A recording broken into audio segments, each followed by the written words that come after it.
I still remember the moment I found the receipts. It was late afternoon, around 4 p.m., and I'd just gotten home from work. The house was oddly silent, no sign of her in the living room or kitchen. I'd been caught up in a meeting all morning, so I hadn't checked my emails until I got back.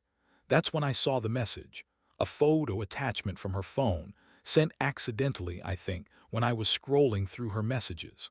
The photo was unmistakable. A set of dusty, muddy footprints leading from the porch of a small, wooded cabin.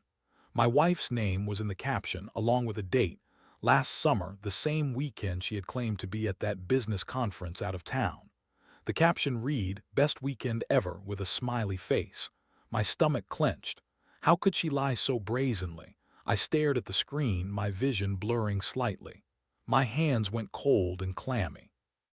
I didn't even need to open the next photo. Her sitting on a porch swing, wrapped in a blanket, her hair messy and her face smudged with dirt. It was her, no doubt about it. The background was unmistakable. Those towering pines, the same cabin from the photos she'd shown me months ago, claiming it was a rare weekend getaway for work. She'd outright lied. My mind spun. This wasn't some fleeting mistake, some drunken mistake she'd quickly regret. It was a whole weekend. While I was at my job working late shifts, she'd been at his cabin with my best friend. I didn't even know they'd been that close. My chest tightened so hard I thought I'd suffocate. Every instinct told me to call her right then and there, but instead I stared at the phone, feeling a mixture of fury and disbelief. How could she betray me like this? I needed more proof, so I dug into my email. Sure enough, there was a confirmation email about her conference registration. I'd seen it before, but this time I examined it more closely. The dates matched the weekend she'd been away. No mention of her staying at his cabin, but that was necessary. The photos were enough. The detail that cut deep was her own caption. She wanted me to see it, to know she'd had her best weekend ever, as if she was proud of what she'd done. I felt the heat rise in my chest, a mix of anger, betrayal, and something colder, determination. I'd always believed in honesty, in loyalty. Whenever we fought, she'd accuse me of being too suspicious, too jealous. Now I saw the truth plain as day. The woman I loved, the woman I married, had spent an entire weekend behind my back with my best friend. My mind kept replaying that last conversation, her voice smooth and convincing, telling me she was at a conference, working late nights. It was all a lie. The house suddenly felt too small, too silent.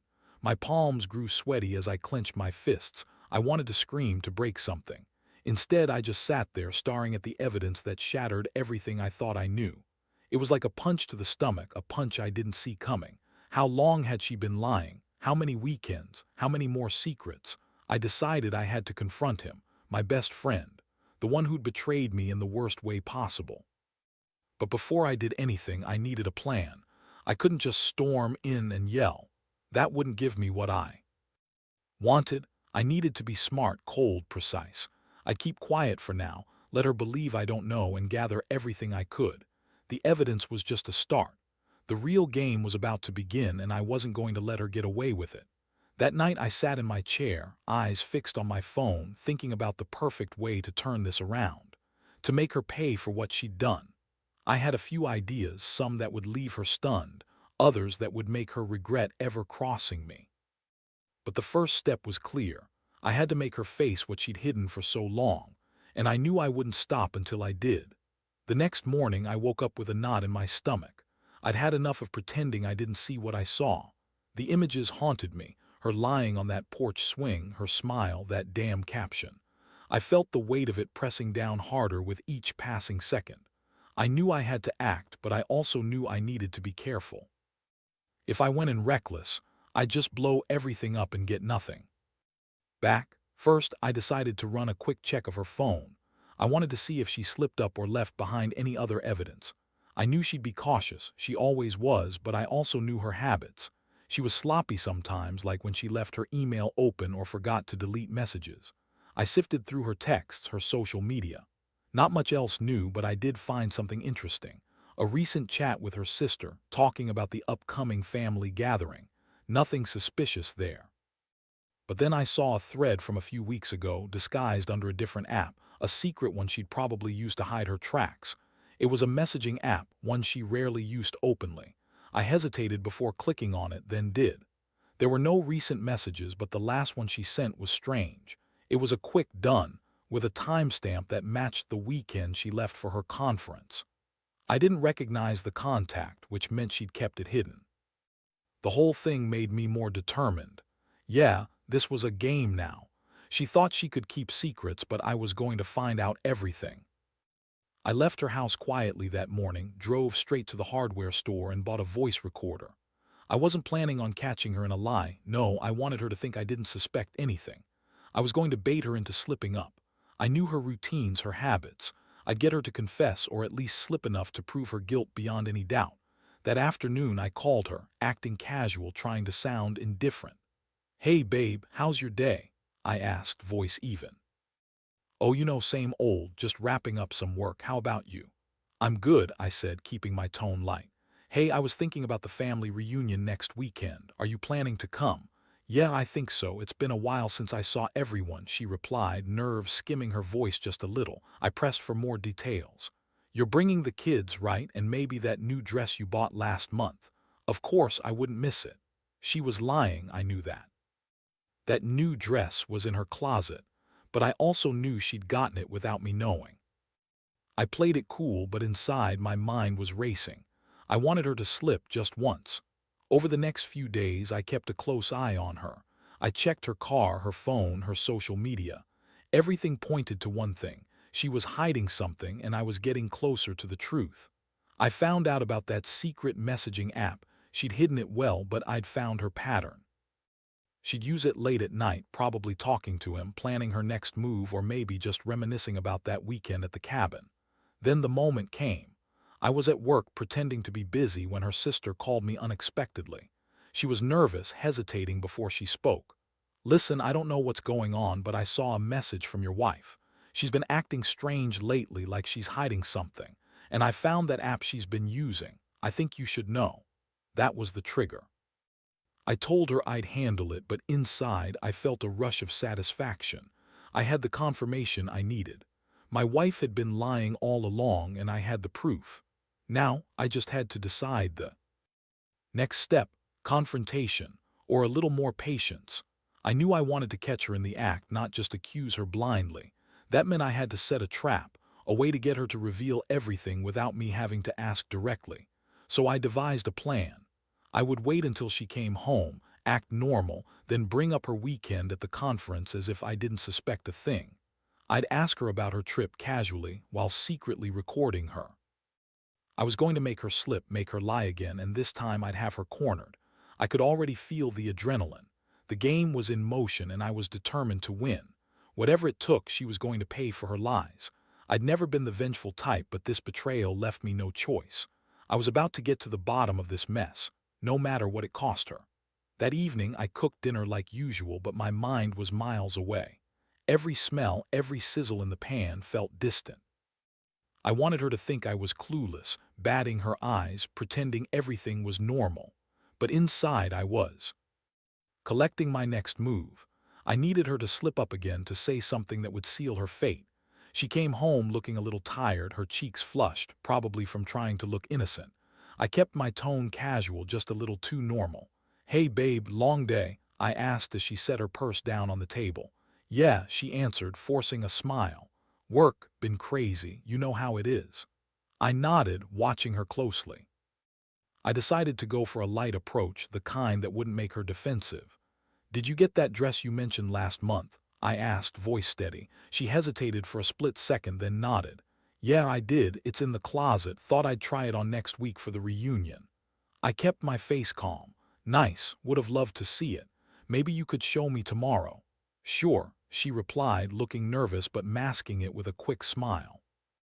I grabbed my phone subtly, activating the voice recorder I'd set up earlier, a little app I'd installed to catch her in a lie if she slipped. I wasn't planning to accuse her outright yet. No, I wanted her to reveal herself naturally, to give me enough to confront her with. We ate dinner, but I felt the tension in the air. She kept looking at her phone, sneaking glances. I wanted to burst out asking, but I held back. I needed her to talk. After dinner, she excused herself to get ready for bed, but I knew she'd be on her phone again. I followed her into the bedroom, pretending to stretch and settle in. I sat on the edge of the bed, eyes fixed on her. "Hey," I started softly, "I've been thinking about that trip last summer. You said it was just a conference, right?" She looked at me sharply, her eyes flickering. "Yeah, why?" I pressed lightly. "Just curious. I mean, with everything going on, I guess I thought I'd ask. Did you have fun?" She looked away, fiddling with her phone. "It was fine," she said quickly. "Work stuff, nothing special." I kept my voice steady. "You know, I saw some pictures from that weekend. The one you posted with the cabin, remember?" Her face froze for half a second before she responded. "Oh, those? Yeah, just some old photos from a trip I took a while ago." I nodded, pretending I believed her. Inside, I felt a flicker of triumph. She lied again, but I wanted more. I wanted her to slip up and tell the truth outright. I wanted her to think she was winning, to believe she could keep hiding it. That night, I sat with her on the couch, the recording app quietly capturing every word. I was gathering evidence, but I was also planning my next step. I wanted her to feel the pressure mounting, to realize I wasn't going to let this slide. As I looked at her, I felt the cold fury building inside. This wasn't just about betrayal anymore. It was about reclaiming whatever shred of trust was left, if there was any. I knew I was close to uncovering everything, and once I did, there'd be no turning back. I could already picture her face, the shock, the guilt, and I knew I would finally get the closure I needed. I just had to wait a little longer, play my cards right, and let her take the bait. The game was on, and I was ready to win. The following days felt like walking on a tightrope. Every time she left the house or went to bed, I'd check her phone again, listen to the recordings, and analyze her subtle cues. Something was brewing inside me, an almost obsessive need to catch her in the act. I was replaying every moment, every word, searching for that slip, that crack in her story. One evening, she was unusually tense. She'd been on her phone for hours, whispering quietly, her voice barely audible. I pretended to be busy on my laptop, but my ears were tuned into her side of the conversation. I'd hacked the messaging app she'd been hiding, and I'd seen her latest messages. Mostly silly exchanges with her sister, but a few with that number I didn't recognize. They were brief, cryptic, and laced with emojis, nothing explicit, but enough to tell me she was still hiding something. Finally, she put her phone down and went to the bathroom. I quietly grabbed my phone, activated the recorder, and started listening. I heard her talking softly to herself, a nervous edge in her voice. "Okay, calm down, just keep it together. He doesn't suspect a thing," she whispered. My heart hammered in my chest. I knew she was planning something. She was trying to cover her tracks, but I was ready. My plan was simple: wait for her to slip, then pounce. The next day, she left early again, claiming to go to a client meeting. I decided I'd had enough waiting. I set my plan into motion. I had a GPS tracker I'd secretly placed on her car the night before. Nothing malicious, just enough to confirm if she was going where she said she was. It would tell me if she was still heading to her conference or if she was going somewhere else. That afternoon, the tracker pinged an unusual location, an area near that old cabin. I'd guessed right, she was back there. I felt a surge of anger, but I kept my composure. The pieces were falling into place. I knew what I had to do next. I texted her, pretending to be casual. "Hey, everything okay? Just checking in." No reply. That was fine. I wanted her to think I was clueless. I wanted her to keep talking. Later that evening, I slipped out, drove to the house, and parked a few blocks away. I had the recorder ready and my phone on silent. I saw her come out of the house, looking around nervously, and then she got into her car. I followed at a distance, keeping a safe, unseen distance. She headed right toward the cabin, no detours. That's when I knew I had enough. I'd been patient, but she was clearly still lying. I decided I'd confront her directly, but I'd do it in a way that left no room for denial. I wanted her to understand I'd caught her red-handed. The moment she stopped at the cabin, I pulled my car into a nearby parking lot, turned off the engine, and waited. I recorded everything: the sounds of her getting out of the car, her footsteps approaching the cabin. I had everything I needed. The time had come. I grabbed my phone and sent her a text. "I know what you did. We need to talk. Come home now." Her response came almost instantly. "What are you talking about? Leave me alone." That was her last attempt at denial. I knew she was panicking, and that was perfect. I was ready to confront her face to face, and finally get the truth out into the open. I knew this wasn't going to be easy, but I also knew I was close to the moment where she'd crack. As I waited in the shadows, I felt a strange calm settle over me. The lies, the betrayals, they all led here, and I was finally about to make her face what she'd been hiding. The game was about to change forever. I stayed in my car, watching the dim light flicker inside the cabin. Her silhouette appeared at the window, packing nervously. I felt the weight of everything, the anger, the hurt, the sense of betrayal, converging into a sharp, hot point in my chest. I reached for my phone, ready to record her in the act of lying again, but I knew I needed to be more direct. I stepped out slowly, keeping my distance, and took a deep breath. The cool night air hit my face, sharpening my senses. I wanted her to know I was there, watching her, without giving her a chance to deny or run. I pulled out my phone, turned on the camera, and dialed her number. It rang twice before. She answered, voice trembling. "What do you want?" "Just come outside," I said calmly, voice steady but cold. "I want to see you face to face." There was a pause, then I heard her footsteps approaching the door. I stayed where I was, arms crossed, watching her emerge into the moonlight. Her face was pale, eyes darting nervously. She knew she'd been caught. "Why are you here?" she asked, voice cracking. "Because I know what you've been doing," I replied, my voice low. "All those lies, the conference, the cabin, the secret messages, I've got everything. The photos, the recordings, the evidence, and I'm done pretending I don't know." Her mouth opened, but no words came out. She looked down, then tried to speak again. "It's not what you think." "Oh, I think it's exactly what I think," I interrupted. "You've been cheating on me with my best friend, while I was working late trying to support this family. That's what I think." She bowed her head, her hands trembling. "I didn't mean to hurt you. It just happened. Save it," I cut her off. "You think you can lie your way out of this, that I won't find out? Well, I did. And I'm sick of your lies. I knew something was wrong last week, but I didn't want to believe it. Now I see the truth, plain as day." She looked like she was about to cry, but she didn't. Her voice was barely a whisper. "Please don't do this. I made a mistake. I was weak, but it's not what you think." I took a step closer. "No, you lied to me for months. You betrayed me with my best friend. I trusted you, and you threw that trust in the dirt. So here's what's happening now. I'm done. We're done." Her eyes filled with tears. "Please don't. I love you." I shook my head, feeling my hands tighten into fists. "Love? You want me to believe that? If you loved me, you wouldn't have done this. You wouldn't have lied, hidden, sneaked around. I want my keys. I want you to pack your stuff and leave." Her lips trembled. "Where am I supposed to go?" "To my house," I said coldly. "You're not welcome here anymore. You can take your things and never come back." I reached into my pocket, pulling out the keys I'd hidden earlier, just to make sure she understood I meant business. I handed them to her, watching her face drain of color. She hesitated, then snatched them from my hand. "I'll leave," she whispered, voice choked. "Good," I said, voice hard. "And don't contact me again, ever." She turned and stumbled back to her car, clutching the keys like a lifeline. I stayed where I was, feeling the brutal clarity of what I'd just done. I'd finally confronted her, laid everything bare, and severed the ties that had been poisoning my life. As she drove away, I stood in the silence of the night, lungs heaving. The betrayal still burned deep, but a strange sense of relief washed over me. I'd taken control back. I knew this was just the beginning of healing, but for now I had made my move. And that, I realized, was the only thing that mattered. The house felt emptier than ever after she left.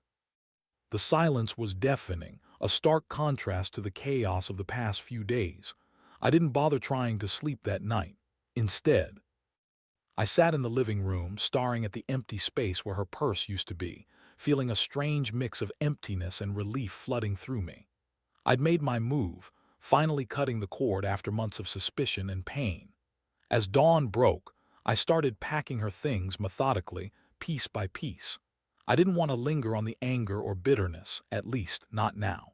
I kept telling myself I deserved better than to be lied to and betrayed. Every item I packed felt like a small victory, a reminder that I was reclaiming my life, my dignity. When I carried her suitcase out to her car, I hesitated. Part of me wanted to call her, to beg her to stay, to somehow fix this mess, but I knew better. I'd already given her enough chances, enough of my trust.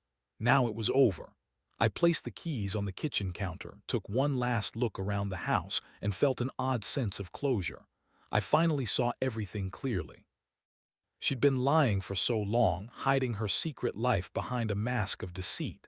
But I didn't need her anymore. I was done waiting for apologies, for explanations. I'd faced the truth and I'd made my decision. With a deep breath, I grabbed the last of her belongings, stepped outside, and watched her drive away. Her taillights disappeared down the street, and with them the last remnants of her deception. I felt the cool morning air fill my lungs, and for the first time in a long while I felt something close to peace. I sat on the porch for a while, just watching the world wake up. It wasn't easy. The betrayal still burned, but it no longer felt like it was tearing me apart. I realized I'd spent too long living in denial, giving her the benefit of the doubt. Now I knew what real trust looked like, something I'd rebuild, but only after I'd healed. That day I made a decision. I would start over. I'd go back to the basics, take care of myself, rebuild my confidence, and eventually open my heart again. Not for her, no, but for the version of myself I'd lost in all this mess. I took one last look around the house, then turned away, knowing I was finally free. The betrayal had cut deep, but it also taught me something invaluable. I am stronger than the lies. I don't need to make her pay with violence or cruelty. I just need to walk away, rebuild, and never let anyone steal my peace again. And as I closed the door behind me, I whispered to myself, this is the end of that chapter. Now I start fresh.